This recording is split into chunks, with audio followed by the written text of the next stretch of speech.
What's up, everybody? You are tuned into the Elks Call with the Elks Herd. My name is Scout, aka the rep from Section X. And I'm Catherine, aka Do You Even Elks? And today, our special guests are Montreal podcasters, Shayne and Dawson of the Bird Flock podcast. Shayne and Dawson, how are you guys doing today? What's going on, guys? We're doing good. Thanks for having us. Shayne, how you doing over there? Were you going hard at that party at the parade today? I mean, I wasn't going hard, but man, you could definitely see the excitement levels there, and definitely saw a lot of those players going hard. Nice. Yeah, you definitely don't want to be going as hard as those players because they just won a championship, a big old Grey Cup. That's what we're celebrating today on the show. So once again, Shayne and Dawson, thanks a ton for joining us, and we're stoked for this stacked show. Real quick, before we go through the schedule, we want to thank everybody for tuning in. Huge announcement from earlier this week. The Elks Call podcast is now on TuneIn Radio. So if you have the app, you can listen to your favorites such as like 100.3 The Bear here in Edmonton, Edmonton Sports Talk, and now the Elks Call right alongside. So really cool. So thank you so much, everybody, for tuning in, no matter where you're tuning in from, whether it be your favorite podcatcher or even live tonight on Shotgun Sports Network or on Edmonton Sports Talk, Friday nights at 8 o'clock. Now then, this show, we got a lot to talk about. We're going to do a quick recap on the CFL Grey Cup final from this past weekend. A massive 28-24 Alouettes win against the Winnipeg Blue Bombers. And then following that, we're going to open up our fan forum where we talk about hot topics surrounding the CFL and the sports world as a whole. After the fan forum, we're going to give you an Edmonton sports update and then interview our guests in The More You Didn't Know. So if you're watching live, make sure you blow up the herd chat with your questions and comments as we'll read them during tonight's show. Mm-hmm. Kathy. Yeah, let's get going. We're gonna start by doing the recap of the Grey Cup game. We're gonna do a half by half. I'll stop in the half so that we can discuss a little bit. The final game of the 2023 CFL season was played on Sunday at Hamilton's Tim Hortons Field in front of a sellout crowd. It looked like a fantastic crowd, where the Montreal Alouettes, as Scout just said, they defeated the Winnipeg Blue Bombers by a 28-24 score. This was definitely a defensive battle, and it marked the Alouettes' first Grey Cup win since 2010.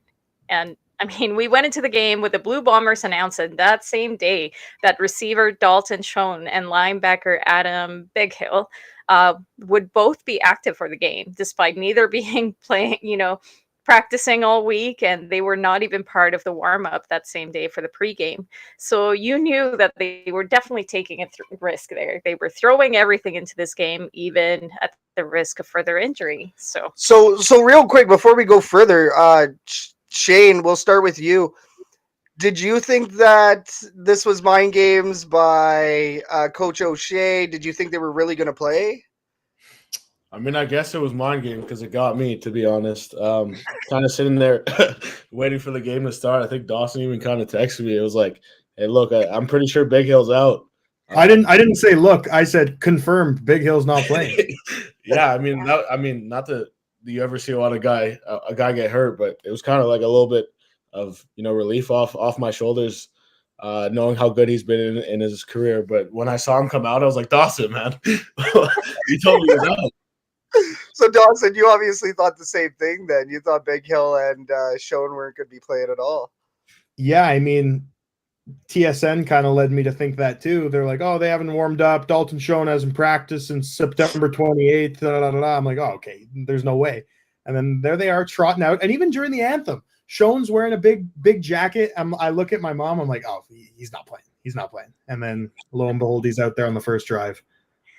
And yeah, of course, that would be a scary moment for any Montreal fan, of course. And it definitely seemed like it would pay off when Winnipeg got the scoring started in the first quarter.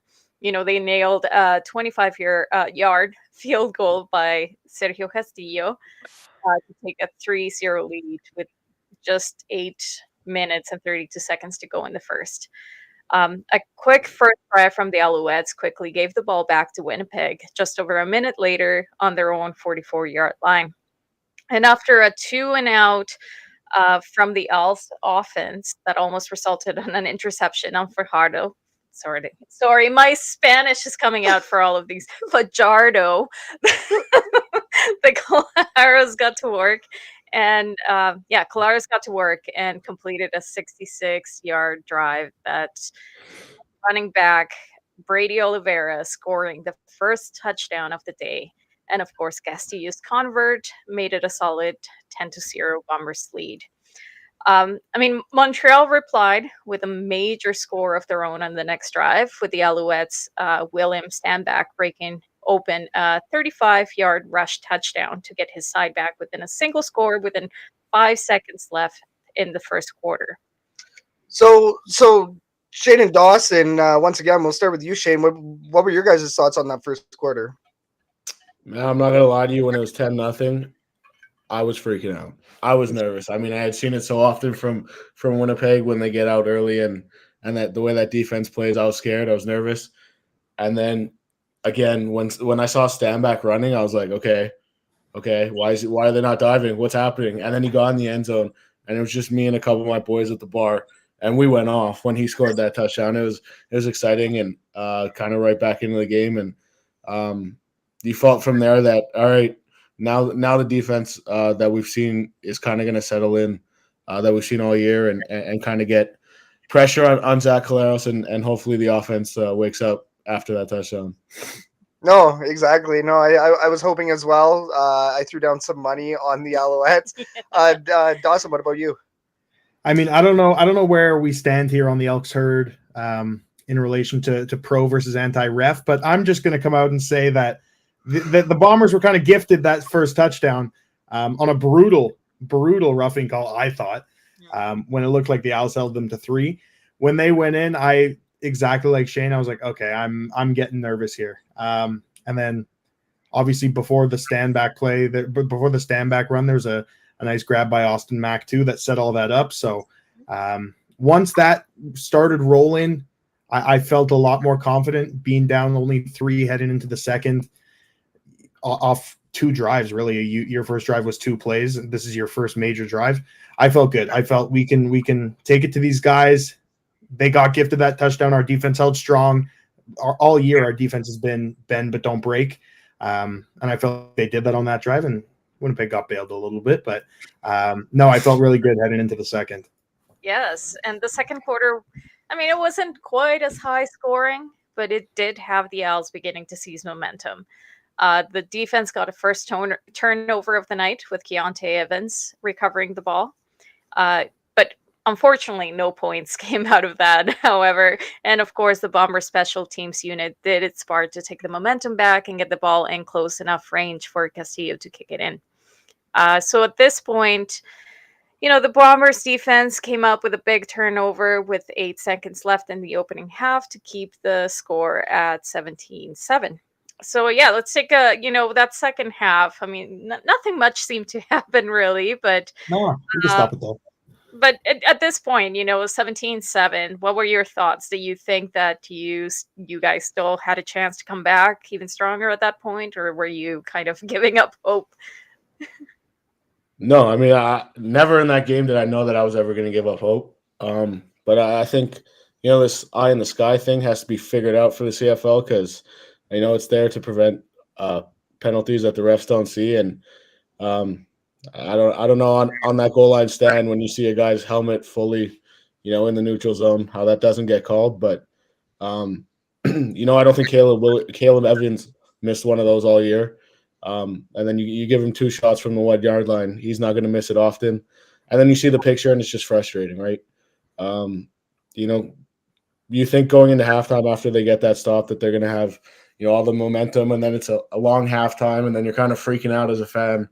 To be honest, I don't even think I heard a second of Green Day playing because I was panicking a little bit.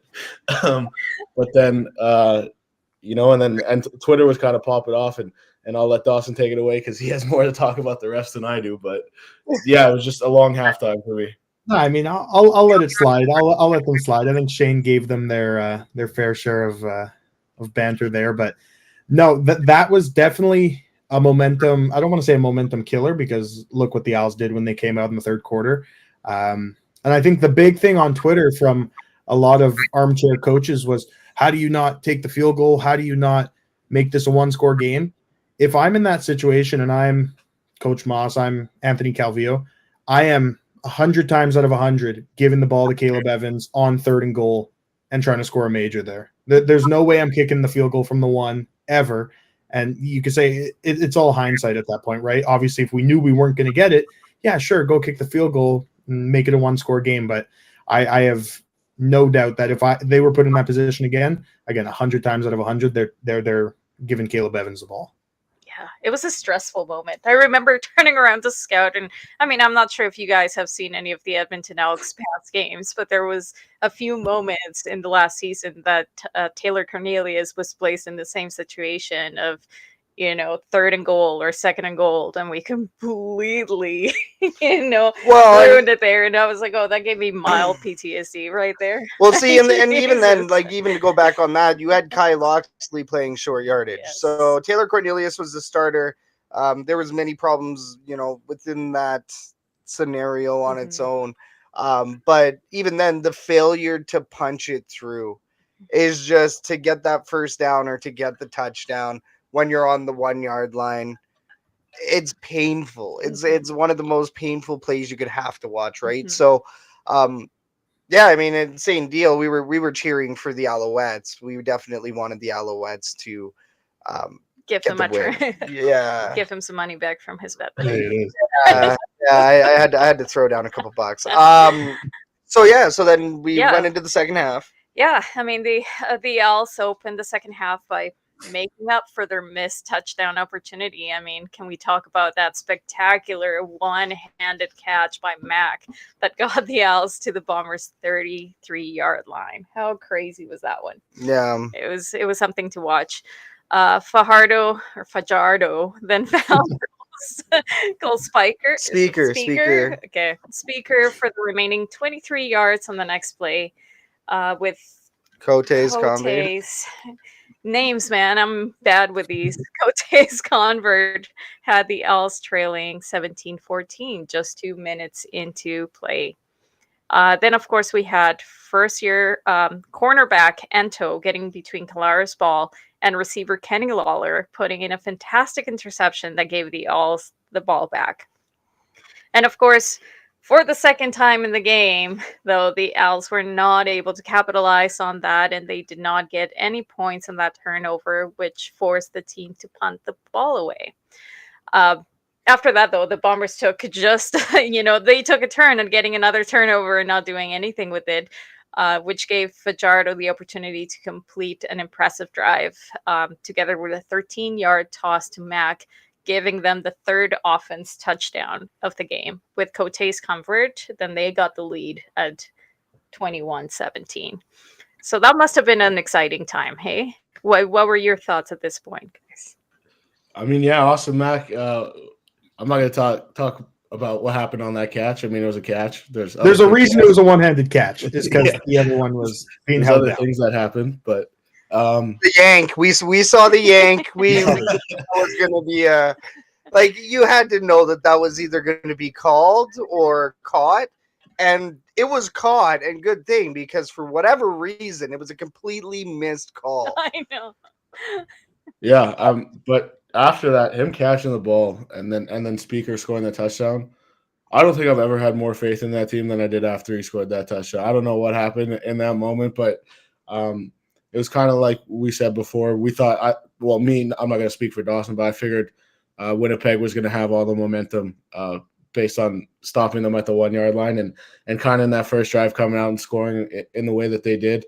I was like, oh my God, I don't know what Maas said at halftime, but these boys came out firing, and especially after the drives they, didn't really put together, I guess, in the first half, coming out on your first drive and just looking like a smooth operation. I got the juices flowing again, and then going into the fourth quarter up by 4 points, I think it was, after that Austin Max Green touchdown. I knew. I was like, we're not losing this game. This is it. This defense is too hard to score against. They're not going to let it happen more than once. And I think the Alouettes could kick a field goal at that point, right? So I knew going into that fourth quarter. Was I stressing? Stress was at an all-time high, absolutely. But I had that feeling that game wasn't being let up. Yeah, and you mentioned it before. Even though I think it led to a 2-and-out, that Kabianento interception was the game changer in that game. I don't think people value how big that play was, even though it led to a 2-and-out. Obviously, the Blue Bombers are driving, and it shut that drive down. But just the momentum that I think the team, and more specifically the defense as a whole, took from that interception was invaluable for the rest of the game. Well, we talk about momentum swings a lot, obviously, with Edmonton Elks games. We've seen the momentum shift the other way in way too many games over the last 3 years at Commonwealth Stadium.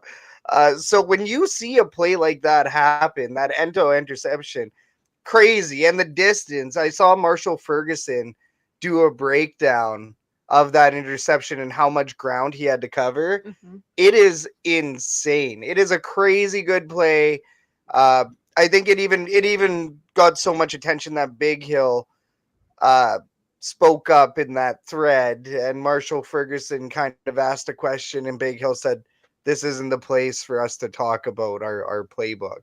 So yeah, I mean, total respect for that. But once again, that just goes to show how great that was. The team got on board after that, and the fourth quarter was definitely once again one for the record books. Yeah, for sure. And I mean, after this point, the Bombers just responded, in turn.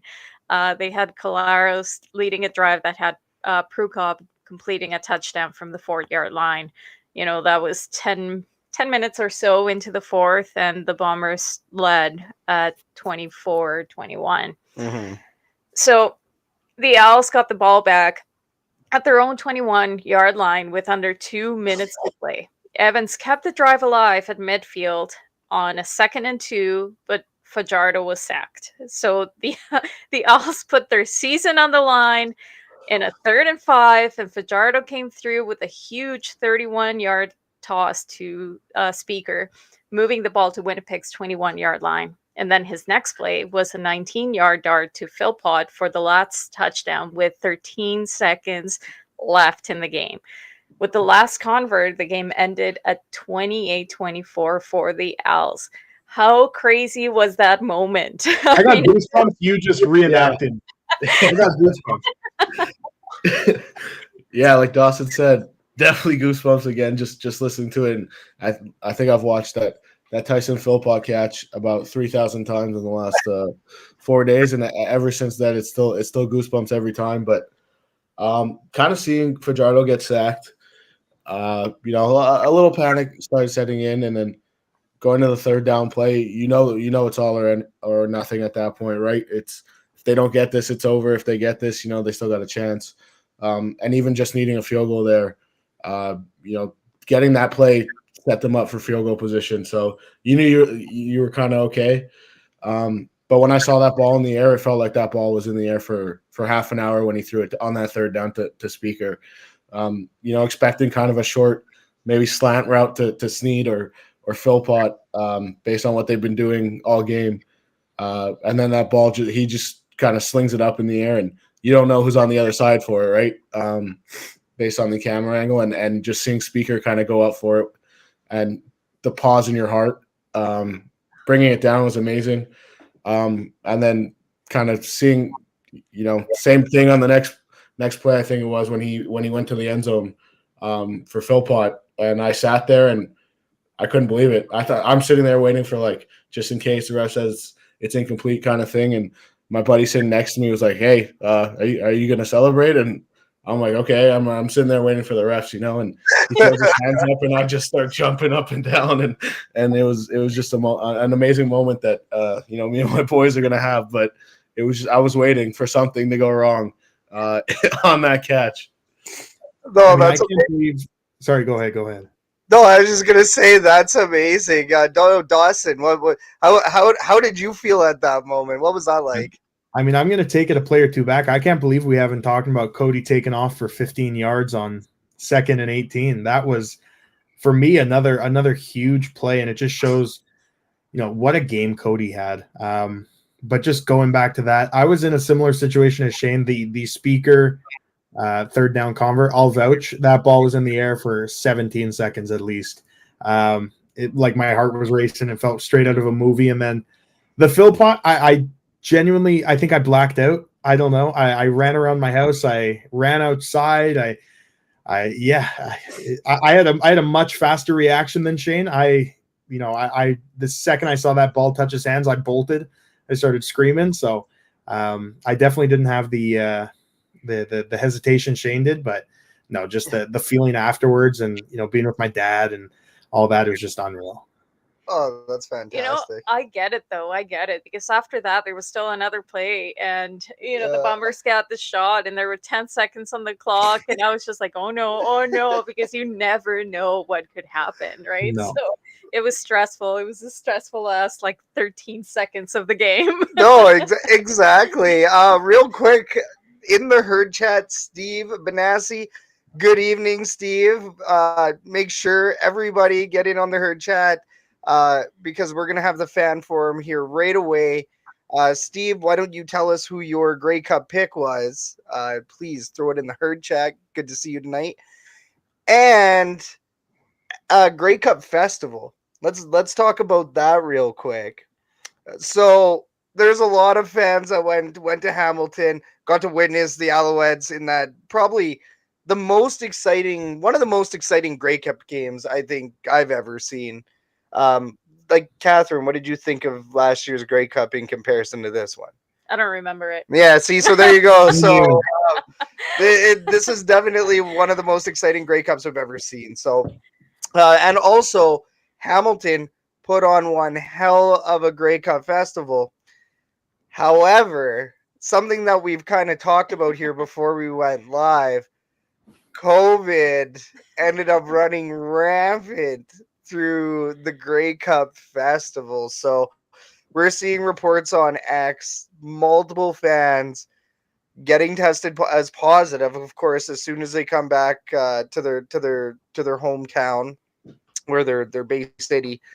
They're getting tested and they're finding out that they had COVID. And unfortunately, a lot of the people that you're seeing that got COVID, there's a lot of pictures out there with them with other people. So fair warning to anybody that went to that to the COVID festival. Wow, to the Grey Cup festival. Just call it the COVID festival. No, and to go ahead and to not chirp on Hamilton.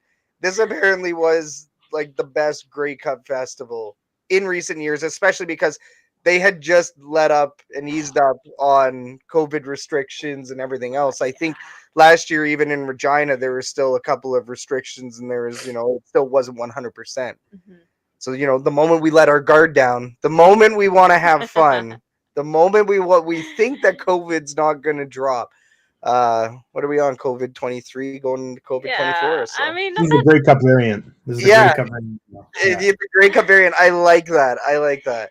And just so everybody's clear, we're definitely not going to be getting political about it or anything like that. We're just giving everybody the heads up. Was it like, I guess what the question here is, Shayne and Dawson, do you think that this is a surprise? Should we be surprised that we were seeing a lot of people that came back with this illness? I don't even know how to answer that, man. I don't know either.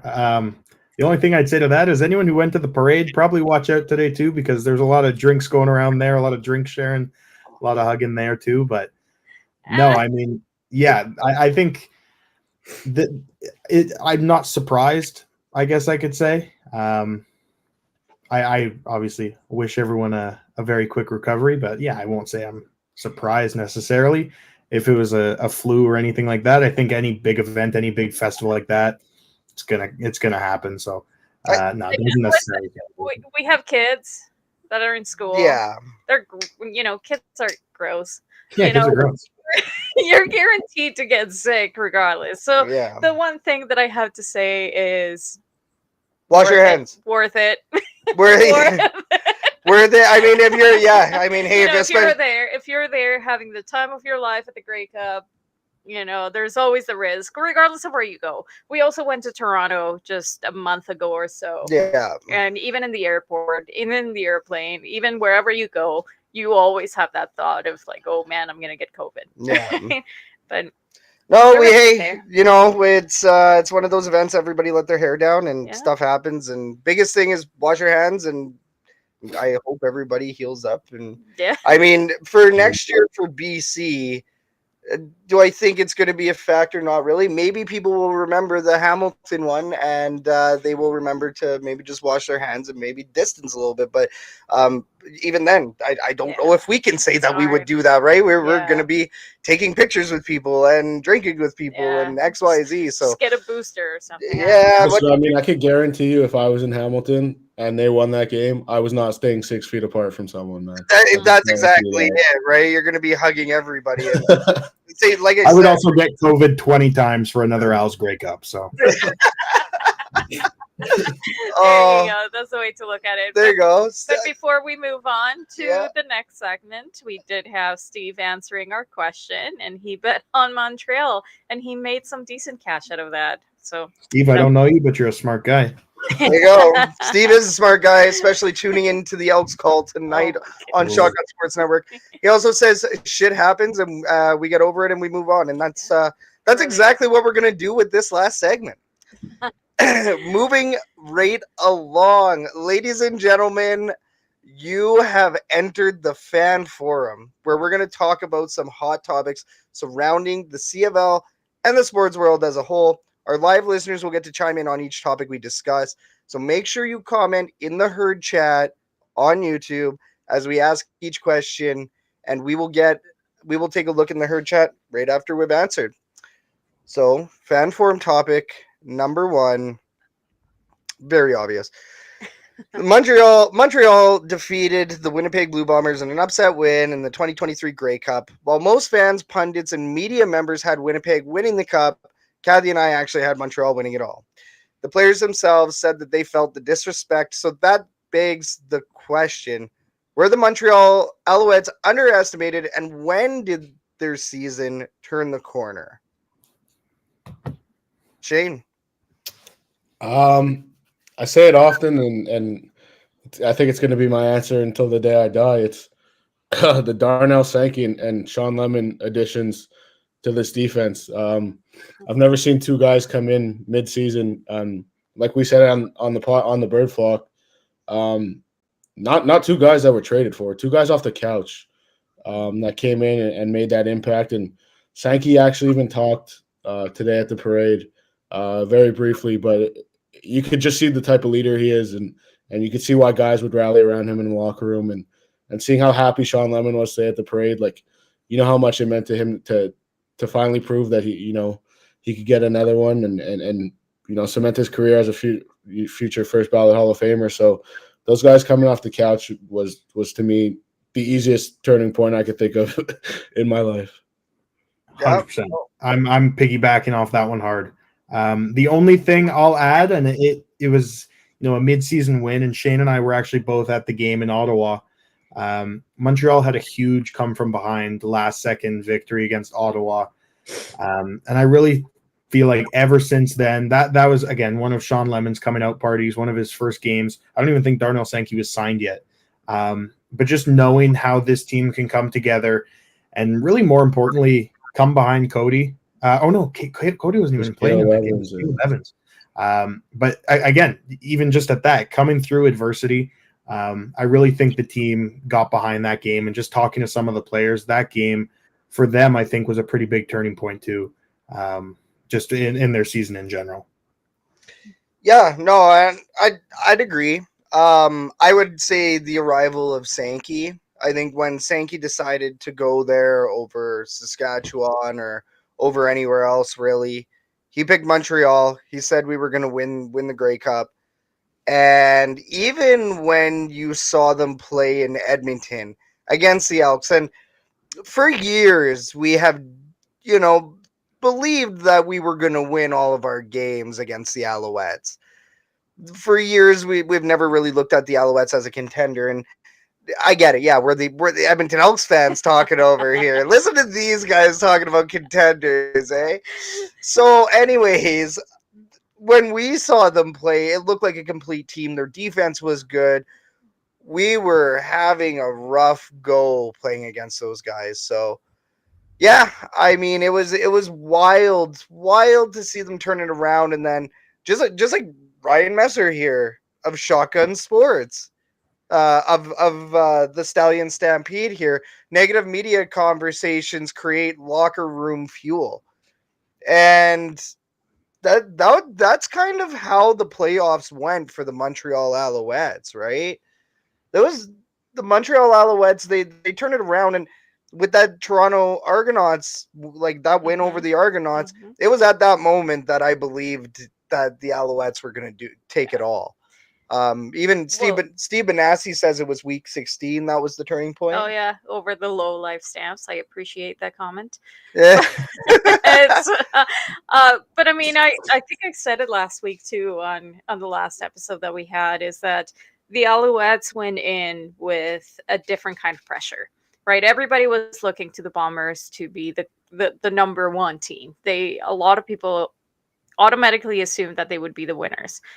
The thing about that with the Alouettes is that they went in with not a lot of pressure from the fans or from the media to present a certain type of product. And the nice thing about that is that now it gives them the opportunity to come in hungry for the love of the game. They're going to go in and put it all on the line because they have absolutely nothing to lose and nobody to impress, and they're just going to do it for themselves. Well, and Ray, that's actually what Ray said from Ray and Benny Talk Sports. Also, go check them out, everybody. But Ray last week on the show also said that Montreal's coming in loose. So that was a big contributing factor as well. You had hungry guys, but you didn't have guys that were so uptight and scared to lose. Whereas Winnipeg, they looked like they were scared to lose. And you could see in those final two shutdowns by the Alouettes defense to get the ball back for the third down plays, for the three down football that would eventually win them the game. In those two shutdowns on that last Bombers drive, that was it. Like you had a feeling that at that moment they were going to win the Grey Cup. So, yeah, just beautiful. And once again, the nitro fuel, right? As Stephen Assey said, and Ryan Messer, all of that negative media just amped them up. And the combination of that and the Bombers stressing about losing, it was eventual doom for Winnipeg. Well, I think it was Montreal came in genuinely insulted. Yeah. And I honestly think rightfully so. From the beginning of the year, you saw it. It was the first thing we tweeted out. Preseason power rankings had the Montreal Alouettes coming off a great game in the Eastern Conference Finals against the Argos as the number 9 seed in the entire league, which was crazy to begin with.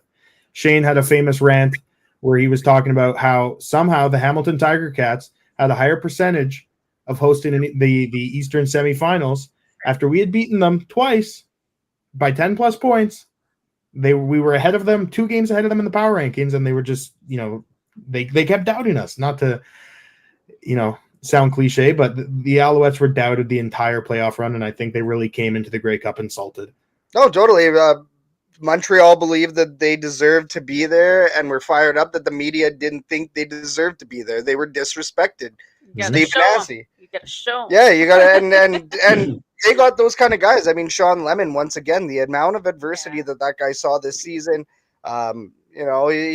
he's failed to make it to the Edmonton Elks roster, I believe, last year. So it's like, or 2021, I forget exactly, but this guy has seen so much adversity. He went unsigned for so long, and he finally came in and he made his impact, and he's been here all along. So really, really great to see. And yeah, those additions, that definitely was a major factor in their win this year. I just love an underdog story. I love it. I love it. I love it when somebody just comes from nowhere and just takes it all. And and they are a good team, and that's now everybody can like especially after all of the trash talk from Winnipeg Blue Bombers fans. Before we go to topic number 2, I will say some of the worst stuff we have seen in CFL fandom. Somebody was disclosing the information of the Montreal Horn guy in one of the Blue Bombers groups. We did talk about it on X. You never want to see that stuff. You do not share somebody's information and tell them you tell your group to send them a message. That's cruel. That's straight up bullying. That's bullying. It's harassment, I believe, Yeah. by the legal code, right? But Yeah. it's just I would say, yeah. brutal. So who cares if everybody hates the Horn? Okay, I like the Horn. I love the Horn. Yeah. It's also way worse on TV than it is in the stadium. In the stadium, you don't even notice it, and honestly, on TV, it's nearby, unless you're around him. But yeah, I get it. That's okay. As I've said multiple times before, I sit beside a guy that has a horn and blows it with all his might and blows out his lip every single time. So I get it. Oh, and Stephen Assey here in the Herd Chat, bringing us right into our second fan forum topic. Stephen Assey said it was nice to see Jason Maas get the win too. He's a real leader, even as a quarterback in Edmonton. So he won a Grey Cup in Edmonton as a backup, or just as a quarterback. But Jason Maas has now officially won a Grey Cup as the head coach of the Montreal Alouettes. So this is his third coaching stint in recent years after a stint as offensive coordinator of the Rough Riders after being released as head coach of the then Eskimos. Did these teams slip up in letting Jason Maas move on, or was this part of the process for Jason Maas? Shane, what do you believe? I think that's exactly what it was. I think it was part of the process. I think I said it last week or maybe the week before, but I said this team took the identity of their coach, and that was the underdog thing. That was the kind of island of misfit toys type of thing. No one wanted us. So now here we are, and it was the same thing with Cody Fajardo when we talked to him right when he signed. It was we're not here to just play football. We're here to prove that we got something left in the tank, and second, third opportunities don't come often in professional leagues, but we were given one here, and let's prove that we could run with it, and that was kind of the thing that I think the team rallied around is the true underdog thing. And I compared it to the Eagles when they won the Super Bowl, which was the buy into the underdog thing. And they did that all year. And I don't think there was a better coach that could have led them that underdog story than the guy that had just got fired as an OC and then hired as a head coach. Right. So, and then they said Cody and Jason Maas couldn't work together. And now look at them. Yeah. Yeah, I think even to add to that, just to tie into how much the team, not only the players, right? The players buying into the head coach's message is one thing, but to have your entire coaching staff buy into what you're saying as well, especially given that there was 3 very important coaches on that staff that fully wanted and publicly stated they wanted his job, right? Byron Archambault wanted that head coaching job. Anthony Calvillo interviewed for that head coaching job. Noel Thorpe interviewed for that coaching job. So for Jason Maas to come in and be able to bring a coaching staff together, especially filled with guys that wanted his job, again, just speaks to the type of guy and type of leader he is.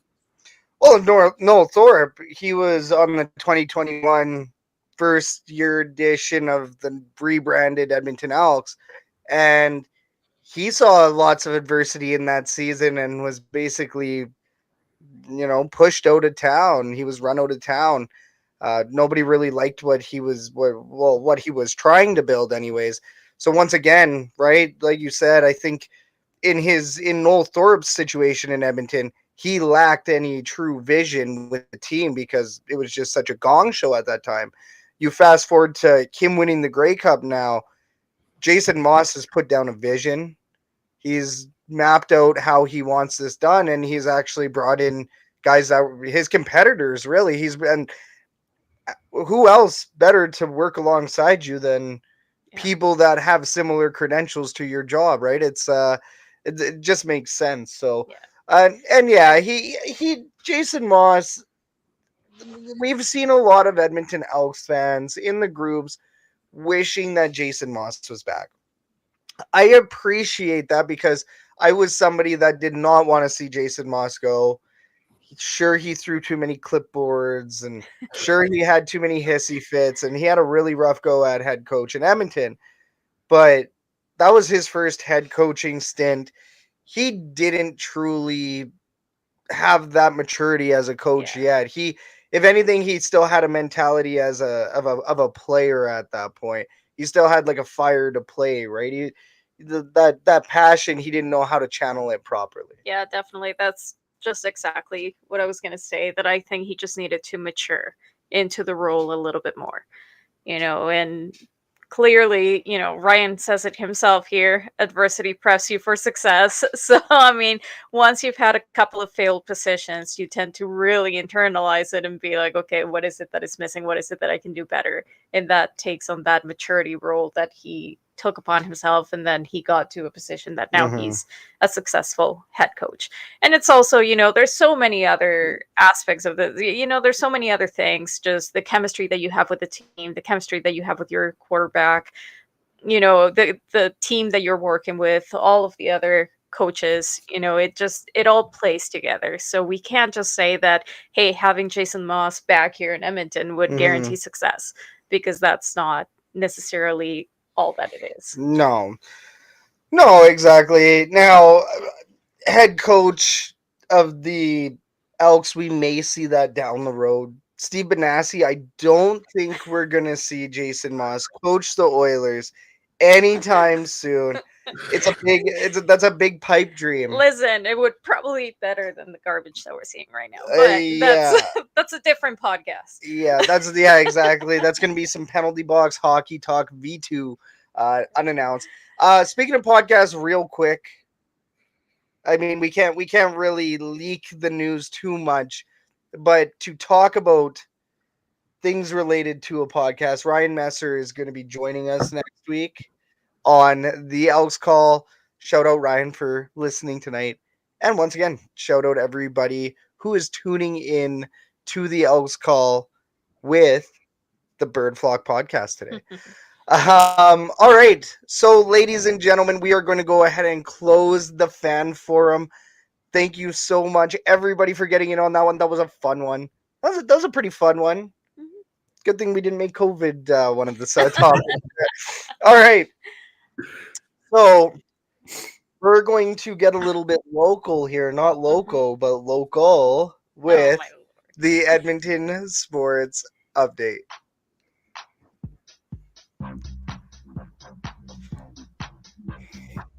Shayne, dance. Today's update is brought to you by Shotgun Sports Network. Since 2018, Shotgun Sports has been providing quality content and entertainment to millions of sports fans. Check out our latest articles, podcasts, media, and more over at shotgunsportsnetwork.ca. For fans, from fans. Congratulations to the Montreal Alouettes on winning the 110th Grey Cup. They have defeated the Winnipeg Blue Bombers in the Grey Cup on Sunday by a score of 28-24. In the NHL, the Edmonton Oilers host the Anaheim Ducks on Sunday. Puck drop is at 7 p.m. Mountain. In the WHL, the Edmonton Oil Kings have a busy weekend, hosting the Regina Pats on Friday, followed by a trip to Calgary to take on the Hitmen on Saturday. Both games are at 7 p.m. Mountain. And in U Sports action, the Vanier Cup is this weekend, featuring the UBC Thunderbirds and the Montreal Carabin. Kickoff is on Saturday at 11 a.m. Mountain. Do you guys watch a lot of U Sports? Oh, yeah. Yeah, that's good. Mm. That's good. Are you guys completing a football sweep this weekend? I like that. We're going to have an article up on shotgunsportsnetwork.ca about the rise of Quebec football. It is all written up. That's going to be next week's content. Actually, no, it's going to be Friday mornings, because we did also cover the Football Canada Cup this year, and we watched Team Quebec absolutely dominate there to get a gold medal. We are the Elks Herd, and you're up to date. Yeah, no, Quebec football right now. Big shout out to Quebec for killing it. Yeah, we got a nice big detailed article coming out. So stay tuned to shotgunsportsnetwork.ca for that article. But now we're going to throw it back because the article's in the future, but we're going to throw it back with RoyalRetros.com throwback jerseys. Guys, you can use code Stampede for 10% off over at RoyalRetros.com to get some sick Alouettes throwback jerseys if you so choose to do so. Using code 10% off. The reason for Stampede, well, we're celebrating the 2023 USFL Birmingham Stallions, which our friend Ryan Messer over at Stallion Stampede actually covered this year. Giddy up. And then we're going to talk about Things Engraved real quick. ThingsEngraved.ca is the official merchandise supplier for Shotgun Sports Network and the Elks Herd. So there's always something on sale over at thingsengraved.ca. And I got to do my Christmas shopping real quick for my mom. I'm going to be going to thingsengraved.ca. Last but certainly not least, guys, if you're in a locker room and there's champagne flying everywhere, that Grey Cup champagne, you're going to need a shower, right? Where do you come I would say. Yeah, so lather.com, LATHR, Canadian soap company, lather.com. Shotgun Sports 15 is the code. You can go ahead and use that to cleanse those champagne stains. Oh my goodness. Beautiful. All right. This is awesome. Let's close that. All right.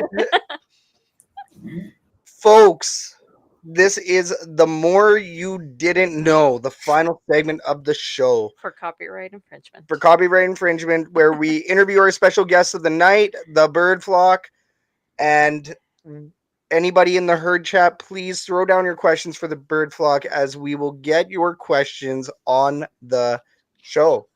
Number one, you guys are podcasting about the Alouettes because you became fans at some point. What got you into cheering for the Owls? I think for me it was just kind of growing up, and that was kind of what was around, right? Grew up playing football. Me and Dawson played together for a while, and you know, you kind of want to see guys and play in your position and stuff like that, and start falling in love with the game on the outside of just playing it yourself. And you know, like I said, it was close. It was here. Going to the games was electric. Watching on TV, it felt like, you know, you had someone to look up to.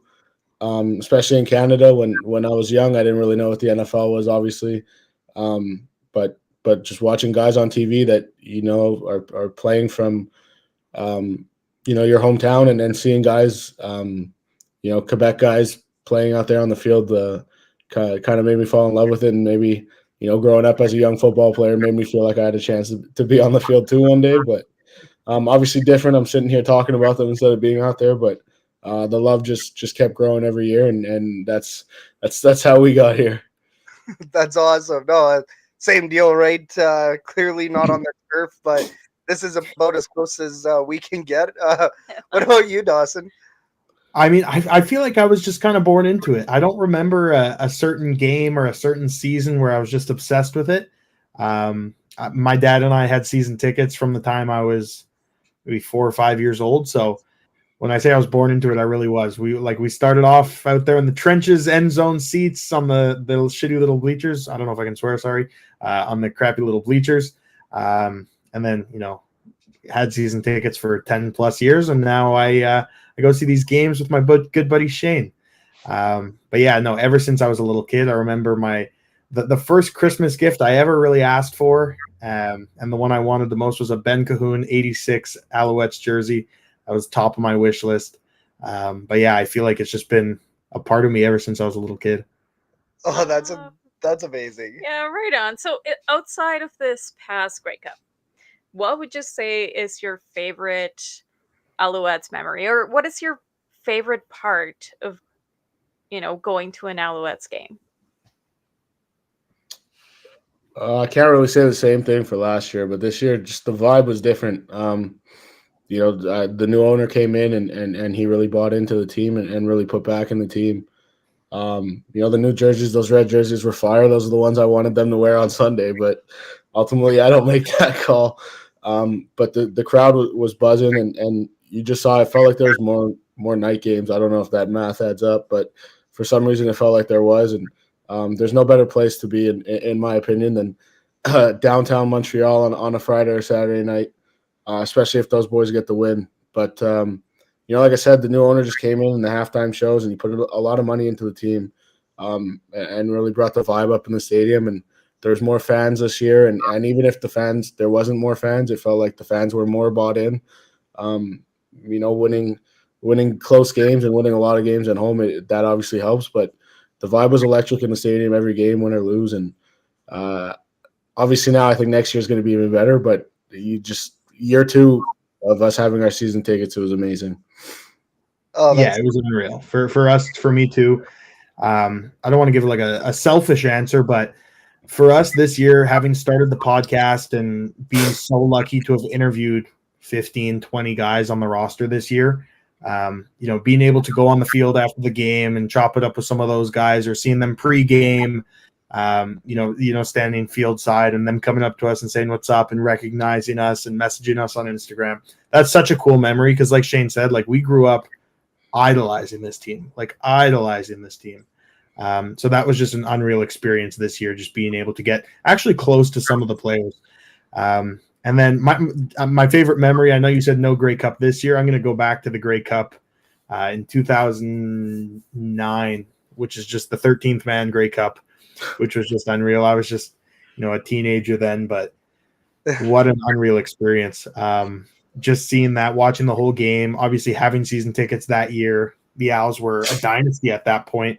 That was just an unreal memory. No, totally. We've actually heard about those stories recently. People have been talking about it out there on X and social media. So talking about podcasting, then, what made you want to get into podcasting? Because you guys have started off really hot here to start what you're doing. So, tell us a little bit more about that, Shayne. Basically what Dawson said to you before, I don't know if it was on air or before we started, but it kind of just started as a random text, like literally just like, hey, we both love this team. We're both rocking the season tickets. Why don't we try something here?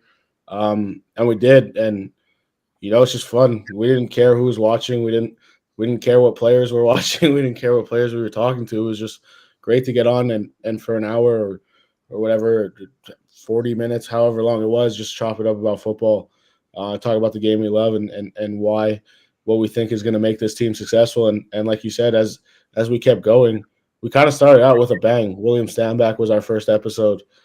Tyson Philpott was our second episode. And from there, it was all gas. And, we brought in guys and as soon as guys were signing, we were in their DMs and they were, asking us stuff about, Montreal and two kids that have lived here our whole lives. They're asking us, what spots to eat, and Dawson is a lot better at that. So I'll give him his praise. He had a list ready for these guys to come in and kind of things that they could do on their off days, and just building connections with these guys. It made it more fun to do it week in and week out, right? And talk about them to the point where we even getting texts from them if we would miss a week and be like, hey, like, where's the pod this week? So they bought into it too. And it just makes you want to keep going. I mean, Shayne, you're just a poet today. I got nothing else to add. I think I don't remember the exact conversation we were having. We were texting about the Owls in some capacity, and I just sent him a text. I said, should we just start a podcast, LOL? And he said, yeah. And then the rest is history. But yeah, I'm not gonna add anything to what Shayne said. I was thinking about it too. I had that loaded up. Our first episode was William Stanback. Our second episode was most outstanding Canadian of the Grey Cup, Tyson Philpott. Like, that's just crazy. And it just speaks to the type of guys we have in Montreal too. Like, these guys are, awesome. Like, anyone who listens to the podcast or anything like that will know Shayne and I are huge fans of Reggie Stubblefield too. Shayne got to talk to him at the parade today, and we chop it up with him all the time. It's just awesome. It's just unreal guys that we have in Montreal. Oh, it's fantastic to see what you guys are building, and of course, we see a lot of the Western Canada football and CFL and how big it is out here. It has taken a bit of a decline in the last while. People aren't losing it over seeing Mike Riley anymore. It's like, oh well, I hope Trey Ford nails it out the park. So we don't really have the extreme fandom that we used to see, and even in Winnipeg right now, they're like rock stars out there. Willie Jefferson, like everybody recognizes Willie Jefferson, Zach Colaros, all of those players.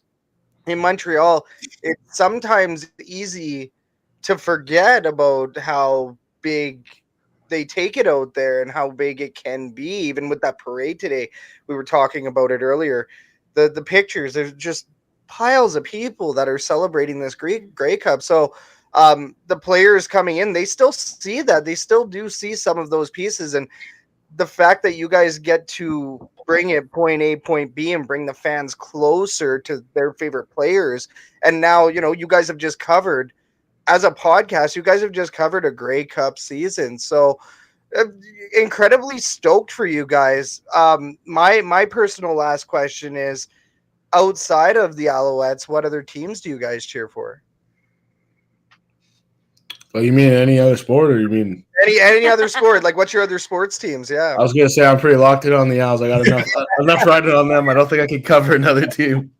No, that's on me. That's on me. No, what's all your other, like, what other teams? What other leagues? What you got? I mean, being from Montreal, obviously the go-to is the Habs, and they're not looking too hot lately. Past they're up 3-2 against the Ducks right now as we're recording. There you go. I don't know how, but the Ducks always tend to come back, so I won't get my hopes up on that one. Yeah, we were up 3-0 at one point. Yeah, there you go. So, it's tough times for that team kind of right now, and I want to say my NFL team is even worse because it's the New York Giants, and I don't know what's happening. I got Tommy Cutlett sitting there playing quarterback for me right now, and Tommy Cutlett. So nothing's going really great for me right now. And then obviously a Raptors fan and baseball-wise Phillies fan. So it's just heartbreak central all over for me. Except for we know how that feels. We know how that feels. Hey, one out of 10 ain't bad, right? It's at least one of your teams got a cup. I'm an Oilers fan right now. It's pure pain. Dawson, what about you, man? Yeah, I mean, like Shayne said, I'm locked in on the Owls right now, but NFL wise, I'm hurting a little bit too. I'm a Colts fan. Had a lot of hope going into this year with Anthony Richardson, but that went out the window pretty quick.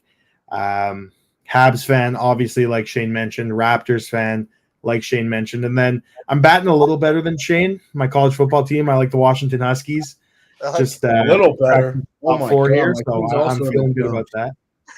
But I'm like Shayne said, I'm really locked in on the Owls right now, even off season. I don't know if it's because I talk about them on stream once a week, but these boys have my interest just about 24/7. Yeah, nice. That's fine. That's totally fine. There's nothing wrong with that. Hey, we got common ground on the Raps. Common ground on there we go. So there you go. That's not quite, especially for you, especially in the especially in the hockey center. We're not going to talk about that right now. Go Leafs, go! That's all I gotta say. Horrible. Steve Benassi's about to go hard in the. That's no kidding. Well, he did say that Montreal was his second favorite team. So when he was in elementary school, he wrote a letter to Sony Wade, and he replied with an autographed picture. So that's pretty cool. That's pretty cool. We do feel like that's kind of the thing, right? If you're not here in Edmonton, if you're not cheering for the Edmonton Eskimos or Elks, you'll always have like a second favorite team. Yeah, and I've heard that before with the Montreal Alouettes. But so, what is next for the Bird Flock, and what can we expect from you, and where can we find you? I'm gonna let Dawson answer that one. Well, what's next? I'll tell you right now, we're gonna have a wicked post Grey Cup episode. We're gonna be reaching out to some of our friends on the team there, coaches, players, maybe even someone in marketing. Shout out Joey Alfieri. We're gonna have a wicked post Grey Cup episode, that's for sure, coming soon. And then where can they find us? The Bird Flock Podcast on Instagram, Bird Flock Pod on X/Twitter, and then obviously the Bird Flock Podcast on Facebook as well. And then wherever you guys enjoy your podcasts, we post them to YouTube, which is where a lot of our community hangs out. So I would encourage you guys to go hang out over there as well. Yeah, totally. And a big reminder to everybody: please pound the like button. Give it a share, give us a subscribe. Ourselves over here at Shotgun Sports Network Ltd, and then of course Bird Flock Pod, the Bird Flock Pod. Once again, wherever you can find them. So, yeah, you guys are everywhere. You guys have been doing fantastic at delivering content to CFL fans. We were talking about a little bit earlier before we live, but great right now. CFL popping up everywhere. You guys have actually been around here. You guys started in 2023. It's right in your logo. Really cool to see.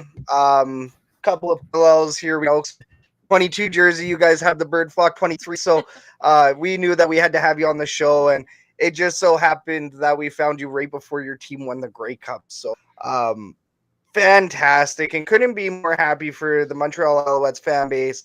Every single Montreal Alouettes fan.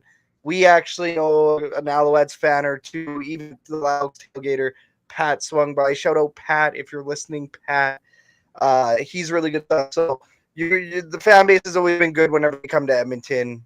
You guys travel decently, believe it or not. There's actually a couple of Alouettes fans. Compared to some other teams, I mean, Ottawa Red Blacks, if it wasn't for the Cordy crew around the corner, we would see. True. Yeah, so, but yeah, no, this was a fantastic chat. Oh, Ryan Master in the Perch also said the Huskies look good. There you go. Yeah, so Smart guy. Smart guy. No, yeah. So you guys are headed in off season. We're gonna be looking forward to your content. I guess one last side question. Do you know if you guys are going to be going full time through the off season, or are you going to be doing like a week on, week off, a bi-weekly sort of program? Yeah, we've never had like a super strict, we post Mondays, Wednesdays, whatever. We get so excited when we interview these guys. It's like, how quickly can I get this episode out? So yeah, we're going to be obviously chatting with these guys all off season. I assume the next few weeks are going to be a little bit crazy. And then around Christmas time, it'll die out. But then once we get into February, we're already talking new signings, free agency, all that. So we'll be right back into the full-time swing of things. So I wouldn't expect too much of a dip off from us. Perfect. No, that's great. We'll be staying tuned. Everybody, you heard it here first. These guys are just throwing podcasts up whenever they want. Okay. Okay. So. The Hog Pod, once again, stay tuned. They're going to have all the Grey Cup champions on their channel. Maybe not quite all of them, but I know how you guys work, so you guys are going to have quite a few on there. We're excited to watch those interviews and to watch those episodes. So, yeah, we can't wait. That being said, I think we have finally run out of time here. Yeah, gentlemen, where can we personal accounts? Do you guys have any personal tags that you guys want to share for Instagram or for apps? Yeah, I mean, just our names on Twitter, on Instagram. We're pretty active under our own posts too. So if you see us there, don't be shy to shoot your favorite hosts over a follow. We don't bite. So yeah, we're pretty active under all of our own posts as well. No, Perfect. Thank you. No, definitely. We'll be. I'm pretty sure we followed you as the. We've done our part. Anybody else listening to the podcast, definitely go check them out. But we cannot thank everybody enough for tuning in to tonight's episode of the Elks Call. For everybody that's listening on Spotify, tune in, Edmonton Sports Talk, YouTube, on our YouTube at Shotgun Sports Network, or hey, even if you're outside of the house right now listening, thank you for listening. Oh my goodness. Okay. For the Elks herd with the Elks call with the Elks herd. My name is Scout, aka the rep from Section X. And I am Catherine, aka Even Elks. This was Shayne and Dawson from the Bird Flock podcast, and we hope everybody has an awesome night. Cheers. Thanks, guys. Have a good night, everybody.